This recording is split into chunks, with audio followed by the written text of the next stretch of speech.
I've had clients that have produced a 30-day year. I have lots of them.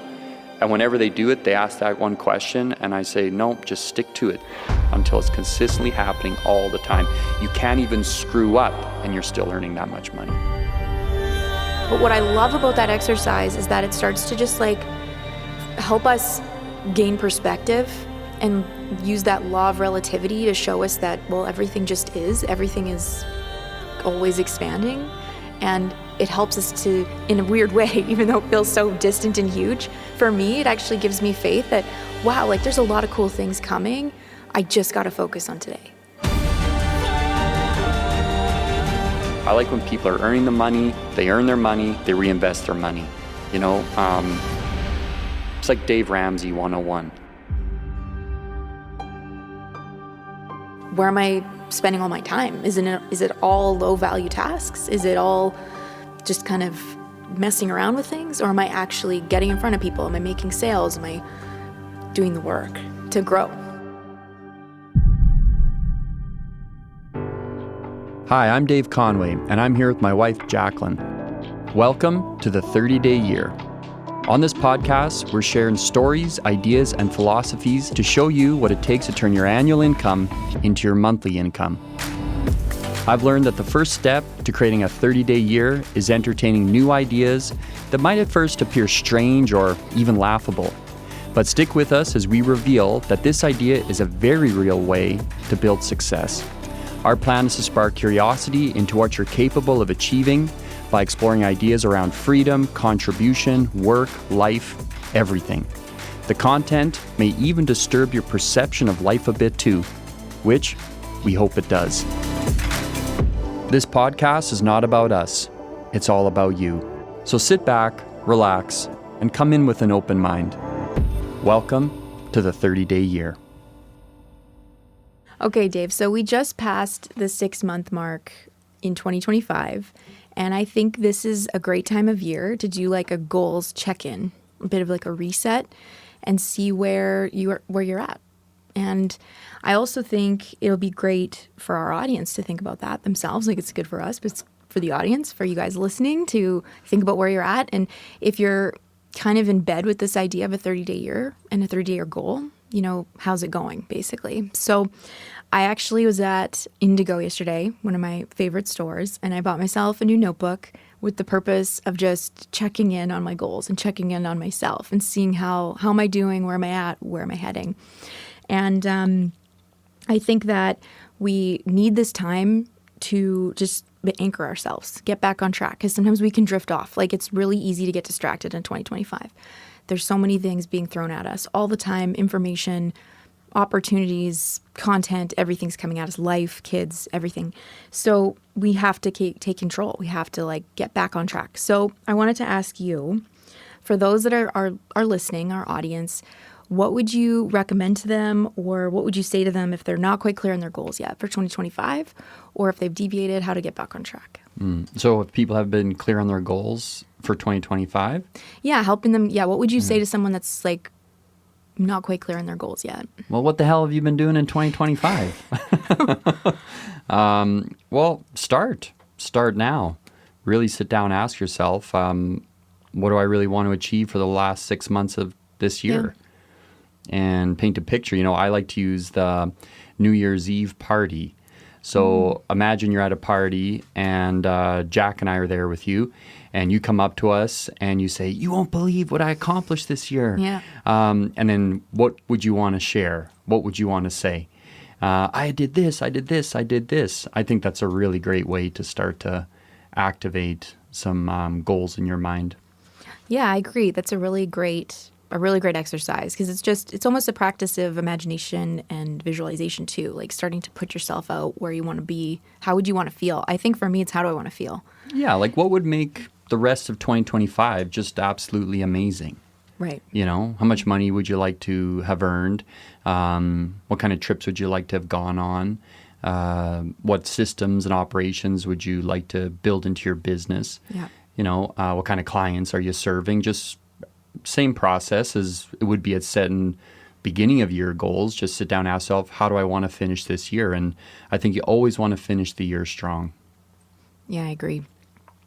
Do you think that goals change? Like, that's a question I've seen come up a lot, either at our events or on coaching calls that I'm on with our client base.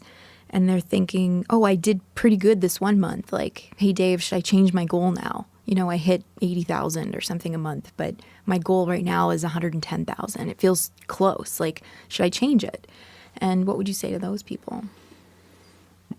I tend to say no. Mm-hmm. So until I like to have a goal consistently occurring all the time. So I remember like when I first started setting my first $100,000 a month goal, my first 30-day year, it took me 31 months to accomplish that, to achieve that. But I never changed the goal for a few months after. I think it was 5 months where I earned it, on month 31 I earned over 100,000, month 32 over 100, month 33 over 100, month 34 over 100, month 35 over 100. So I like to make sure that this is my new way of life before I go change anything, because then I know I have the paradigm of it, I've got the processes of it, and I have the talent built of it. So I like to stick to a goal for at least 3 months. I want it to consistently happen, because anyone can have like a flash in the pan success. Yeah. So what separates people? You got one hit wonders, or do you want to be like the Beatles? Right. Right. Who I think they have an album called like One, right? I think so. And it's like all their hits. Yeah, I think so. And we got a resident rock star here, SJ. Do they have? Yeah. How many hits? I think there's like 27 tracks on it or something. 27. There you go. So you want to be a one-hit wonder like, I don't know, Flock of Seagulls, which is a pretty amazing song. Or you want to be the Beatles, right? Yeah, fair. Okay. You did say 3 months. So you think people need to hit that 30-day year goal, like let's say it's 100K a month, for 3 months before they change it? Minimum. Okay. Minimum, because then it's consistent. It's like, I get invited to do talks, and a few years ago I was invited to do a talk at this event, and as I was listening to the other speakers talking, I was like, whoa, I'm in a woo-woo event. Now, I don't know if any of the listeners know what a woo-woo event is, but it's, people that are really out there in manifestation, off with the fairies. And honestly, I am pretty woo-woo myself. It's what I call grounded woo-woo. I'm grounded woo-woo, so I like to be consistent with results. And there's a lady that they were all celebrating who had just manifested her dream car. So she basically earned enough money and got a new car. And they were all celebrating, like, oh yeah, you go girl.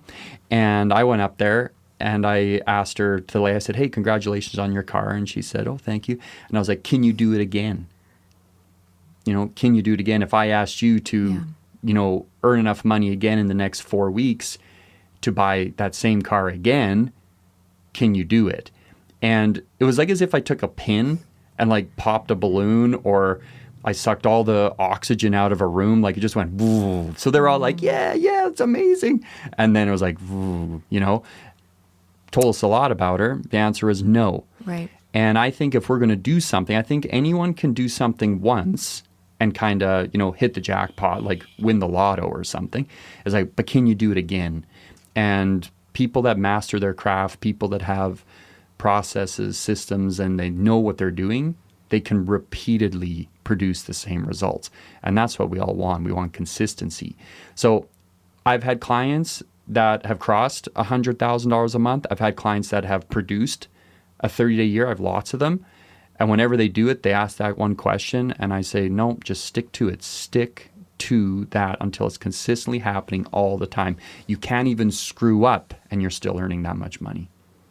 Right. Yeah, I love that you've brought this like consistency theme in, because it's important to note that for a 30-day year, like the philosophy itself is not about earning your annual income in 30 days.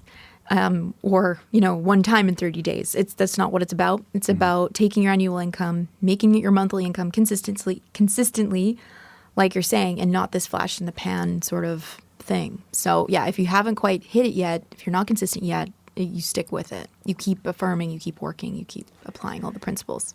Yeah, we work with a lot of professional athletes. And we work with people in the NBA and the WNBA, and I had the honor of working with a lady who won the CrossFit Games. And what makes athletes attractive is consistency. It's like, if you remember that Moneyball movie, right? So he basically made a team out of all these players that were consistent at a certain thing at a certain like rate.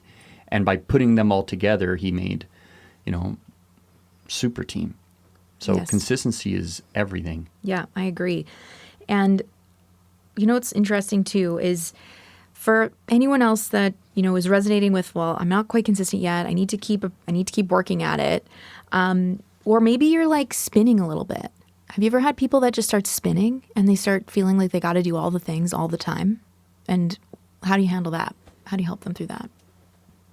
Well, I remember when I was like bitching and complaining to Bob Proctor, who was my mentor at the time when I was starting our coaching business. And I was complaining to him, being like, I'm the bookkeeper, and I'm the speaker, and I'm the salesperson, I'm the coach, and I'm the this, and I'm the that, and I'm the ad guy, and I'm all these things, And he looked at me with actually like a face of disgust. He was like, yeah, what's your point? He's like, right. you, when you're at the beginning, you have a lot of hats to wear. And that's why I, one of our first mentorships was called One Sale a Day Club. And it had a huge focus on just helping people earn more money as fast as possible. And it was amazing. And that's why I like to train high ticket salespeople back then as well. That's where we started, because they can make shifts to their income so fast. Now, if you're going to bootstrap a business, like if you're not earning money and you're wanting to grow, then you have to borrow money. So you can get money, you're going to have to earn it, or you're going to have to borrow it. And a lot of businesses get into big trouble from borrowing money in the beginning.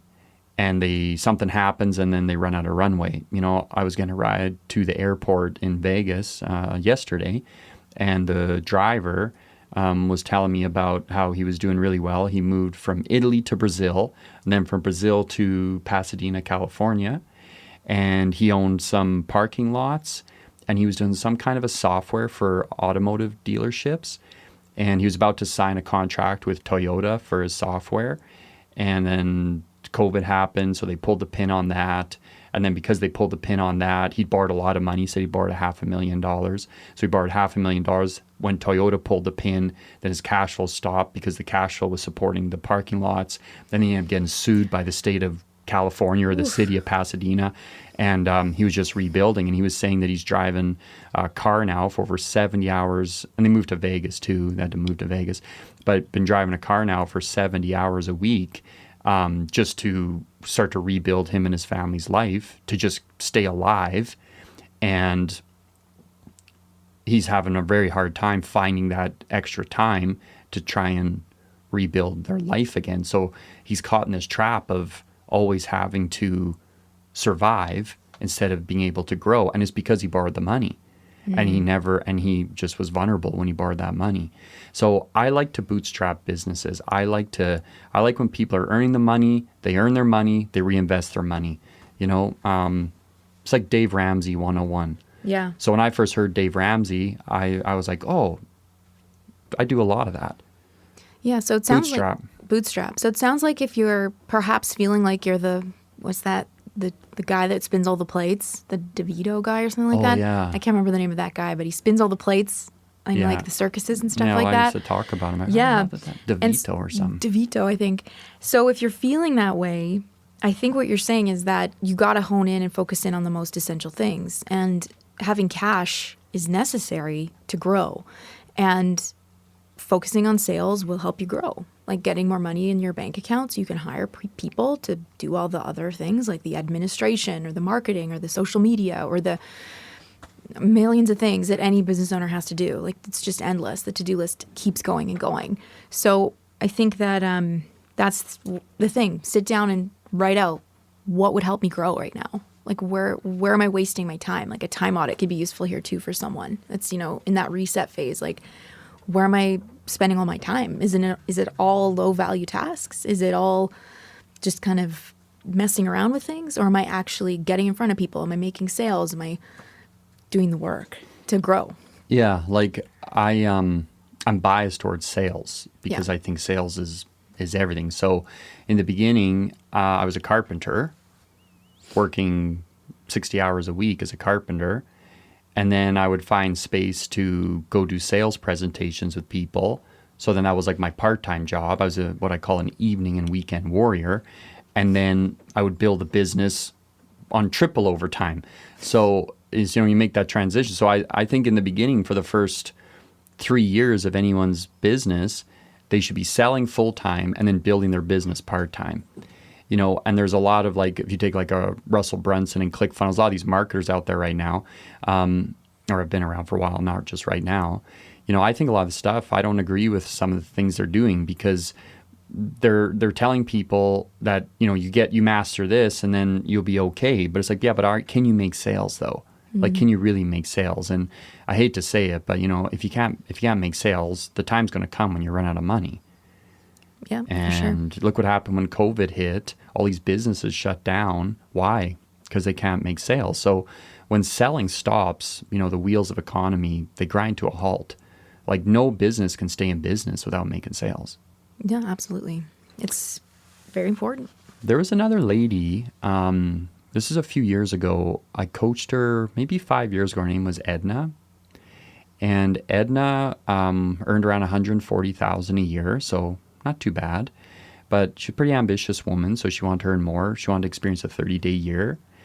And I was like, all right. I was like, well, how many leads are you producing? So I was asking her about how many calls she's on. I was asking her about her business. And everything else there looked really healthy.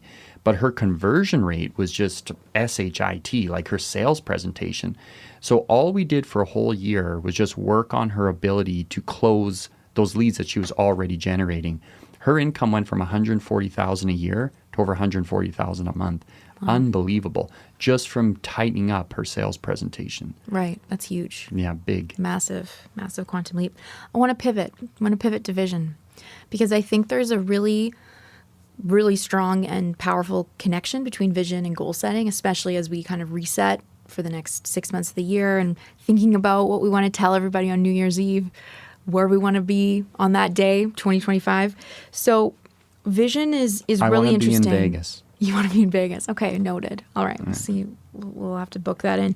So the reason vision's on my mind too is because we run an event called Vision Maker, and planning for that is gearing up. And so I'm like, marinating on that, and what are the things that we want to share, and how do we want to evolve our seminar for this next iteration of it. So I'm warming myself up around vision. So when it comes to vision work, it's like, when I think vision, I think like long-term, big picture, like maybe 30 years from now, maybe longer, maybe 20 years. I think it depends on the person. Maybe it's even tough to put like a time frame on it. It can just be like future. 5 to 40? Yeah, exactly. It could be 5 to 40 years from now. It's just it's like kind of misty, I guess, right? Yeah. But I also love that with the 30-day year philosophy, like we're talking like annual income to monthly income. So let's say I'm 10 grand a month right now, and which is 120,000 a year. So my goal is to make that 120,000 a month. And then let's say I achieve that. My next goal would be, what is that? 1.2 million? 1.4 million a month. That would be my next 30-day year. Let's say I hit that. Then that's how much per month at that point? That and would you're like be 16 million 16 million a month. 17, yeah. So it's really interesting because like this... That'll fill a life. It will fill a life, right? Mm-hmm. So when you really extrapolate that, you're like, okay, I start to sit down and think, oh, what does life look like at 100 grand a month? Oh, okay, cool. What does life look like at $1 million a month? What does life look like at 10 million a month? It's like, whoa, gets really big. But what I love about that exercise is that it starts to just like help us gain perspective and use that law of relativity to show us that, well, everything just is. Everything is always expanding, and it helps us to, in a weird way, even though it feels so distant and huge, for me, it actually gives me faith that, wow, like there's a lot of cool things coming. I just got to focus on today. And so, but I think there's a lot to talk about in terms of like, how do I anchor like huge, like multiple 30-day year visions with like today's goal and today's tasks? How do you manage that? Well, in the beginning, my vision was my first 30-day year. Yeah. You know, I never really, my mind, my imagination never really went crazy far out beyond that, because that was so crazy, right? Like, I'm a carpenter earning $5,000 a month, not really enjoying my work and not enjoying a lot of things, feeling very frustrated. And to think, wow, like, do this kind of work, have a coaching business, and earn $100,000 a month was just insane. That's a 20x of the income, my take in income, and a totally different career. So that idea to me was just freedom. So that was my vision at the same time. So my first 30-day year was my vision. It was my definite purpose. It was all those things that come later, you know, bigger. That was as big as I went. Because most of the times, like, I would say for myself and a lot of our clients, when they first entertain having a 30-day year, generally that's the furthest out their mind has ever actually gone. So it's like the 30-day year goal setting philosophy is to stretch your imagination. And if you're standing on the edge of something, so let's say you're like standing on the edge of a cliff, like, you can get scared. Sure. Like, we were just at the cliffs of Moher in Ireland last year, last year we were there with the kids. And, you know, we were about, I don't know, 7 feet from the edge or something, and it was still a little spooky. You know, it's like, no, you're safe. You know, a lot of people fall off. Why? Because they go close to the edge. So when it comes to the imagination, though, there's a benefit on going further if you can, but don't force it. But there is a benefit of it, because if you can push your vision out a little bit further, then you're not on the edge. So the 30 year isn't the edge. There's actually another 30-day year after that first 30-day year. But for me, my first 30-day year goal would have been the vision as well. It's not like that now. I've got a vision of what my life is going to be like when I'm 80 years old. You know, God willing, it all goes really well till then. So how do you interpret it now then? Like, that was kind of when you first set the 100K goal per month. So how do you look at it now? Well, it was difficult, actually. So when I first had the 100K months consistently, it was so strange, because my next goal that I set, and we set as a company, was just to go from 100K to 400K, which is weird, because we just did a 20x, and now we're setting a 4x. Kind of weird. I remember that. Yeah, it was kind of weird. It was very weird. And it took me over 8 months to condition my mind to even go to the $1 million a month, to go for another 30-day year. So it's interesting. Like, let's get honest. We're talking first world problems now. It's like, oh, boo-hoo, you only make $1 million a year. Like, you know, like, but it's not about that. You know, goals aren't meant to get there, to grow. And we think that these achievement of these goals contain freedom for us, which they do, but at the same time, in time, you're designed to grow, so you're going to want more. So I would say that if you have your first 30-day year, and that's your vision, and that's exciting and thrilling idea, then go for it. And once you go there, get it consistent, and then let your mind go to the next phase. Right. Makes sense. And I think that, you know, it can get overwhelming if you go too far out too soon as well. I think, and then we can kind of, as you say, like, get off at the fairies maybe. Yeah, get a little delusional. A little delusional. And then it can feel almost unsettling, and then we're not sure what to do. So I do like your approach here. It does make a lot of sense. You know, really, why do we set these goals? Like, why would a person set a goal like this? Well, it's to ask yourself, who's the person that's living that life? Yeah. And at the end of the day, I think this game of life is all about who you are, your self-image, your identity, what you're growing into. Because you're going to find that your whole life is just a reflection of you. So as you change, your life changes. And anyone can think back at any given moment where their thinking or their what they believed was different about themselves and the world, and then that altered them, either negatively or positively. So when we set these goals, it's really a growth thing. It's really like, who's the person that's producing that? And the further out you let your mind go, then, you know, the further out you're going to become aware of how much you have to grow. So for us to go from 100 a month to $1 million a month, you know, like Dave Conway has to change significantly. Yeah. And so does his organization. And so does everything. The whole thing has to change. Yeah. And that's good. It is good. I've heard the statement that scaling for the sake of scaling is a sickness before in business. And I would say that there's some truth to that, because if we attach like a purpose to the scale, to the growth and understanding, and a layer of understanding as well, that we have to keep going because we're going to get bored. We're going to get complacent if we don't. And so I think there's like this, maybe, I don't want to scale because I'm going to get burnt out. I know I hear that sometimes from people. Or, oh my gosh, if I grow, that just means I'm going to have to work harder, right? Doesn't mean that actually. It means we actually have to just evolve in our thoughts. And as you say, evolve in your person, evolve in your identity. And so it's not that it's scaling for the sake of scaling is a sickness. It's that, we have to grow because the only other option is to shrink if we don't grow. So I know it's like this thing where people don't love big business sometimes, right? They're like, they're just money hungry. And certainly there's organizations out there that they are money hungry. Like you can see it, right? But there's others that do it with the right attitude where it's like, no, we have to keep growing. What else? We have to. Yeah. We just have to. The laws, create or disintegrate. Yeah.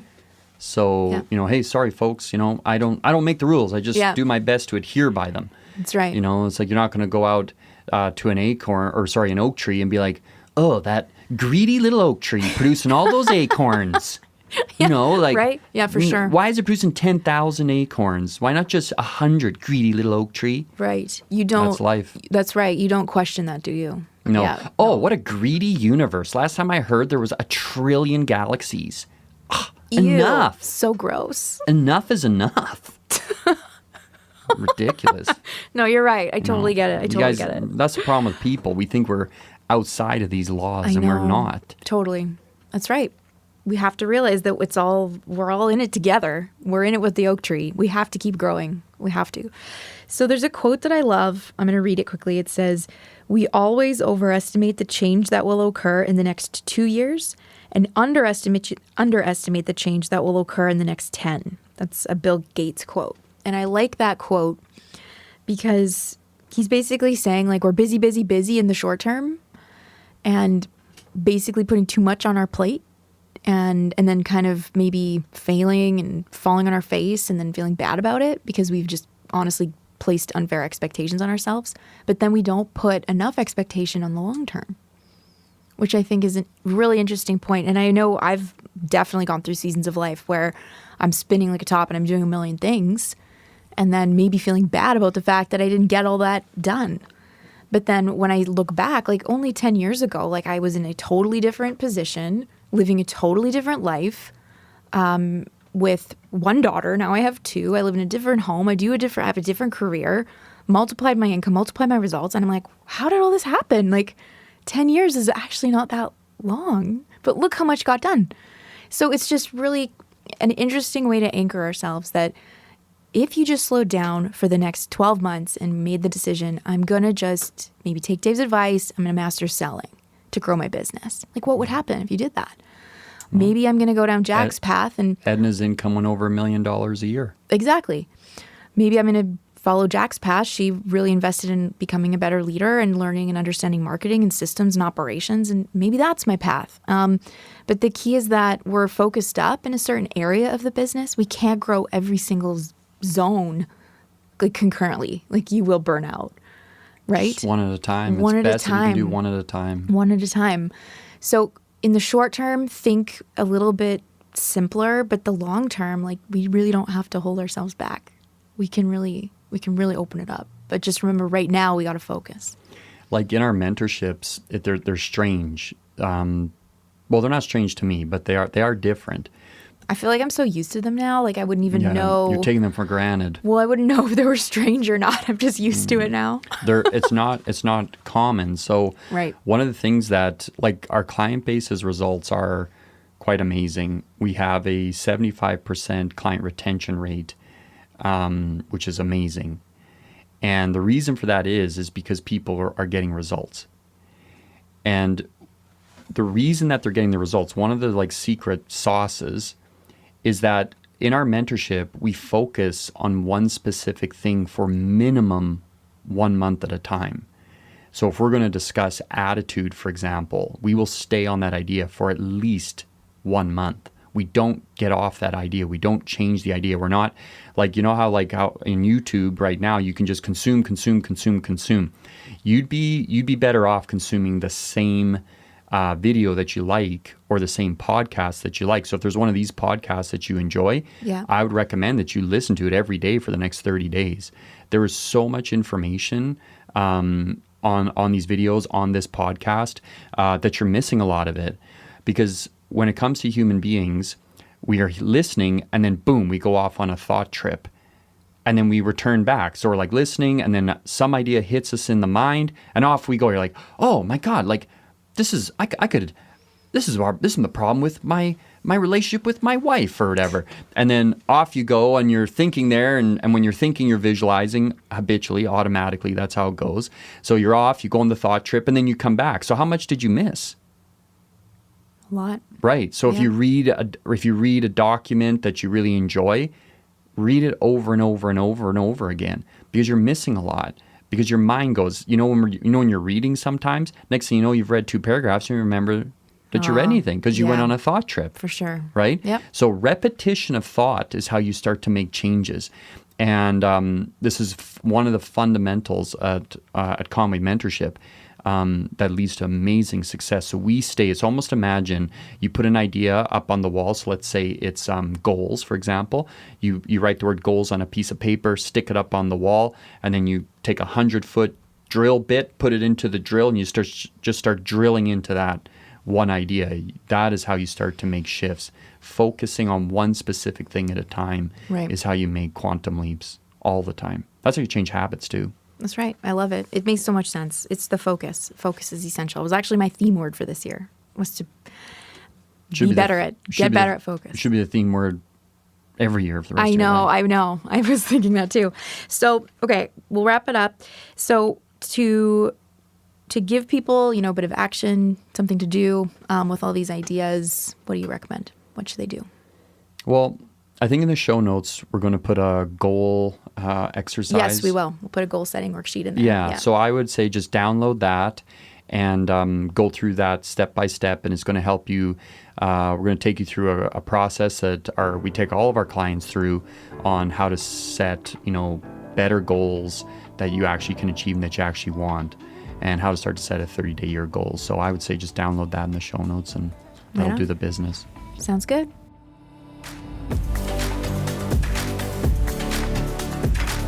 If you enjoyed this episode, leave us a 5-star review and subscribe to receive notifications when new episodes are released. And if you're interested in learning more about our coaching programs and events, please visit us online at conwaymentorship.com. Dave and I truly value our audience and would love to hear from you as well. If you have questions for us about what it's like to create a 30-day year, please email us at hello@conwaymentorship.com. Your submission may turn into a future episode. Produced at Sound Lounge by T-Bone.